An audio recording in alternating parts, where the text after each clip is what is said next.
fasonini boshqacha qilib qo'ygan, keyin ko'karib ketgandi-da. Ko'karib xunuk bo'lib ketdi.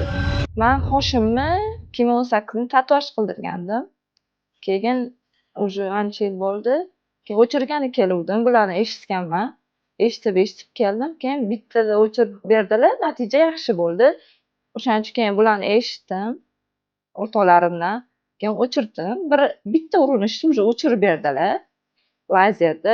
Boshqa joylarga borsam, birinchi urinishda bo'lmaydi, 2-3 marta qatnashingiz kerak dedi. Men bularni eshitgandan keyin mana hozir natija yaxshi. Xudo xohlasa endi chizdirib olsam, tatuajda og'riq bo'ladi, qonaydi qosh. Keyin ketmaydi-da. Misol uchun o'zingizga yoqmagandan chizib qo'ysa, ketkaza olmaysiz uni. Shu muammosi. Bir umrga qolib ketadi. Bularda mana o'chirib berdilar. Hozir mana уже natija yaxshi, ancha o'chgan-da, boshi ko'karib ketuvdi. Ikkita, uchtasiga borganman. Hammasi shu 2 marta kelasiz, 3 marta qatnaysiz degan. Keyin xo'jayinim ruxsat bermaganlar. Keyin bularni aytsam, mayli borib ko'r dedilar. Qildirdim.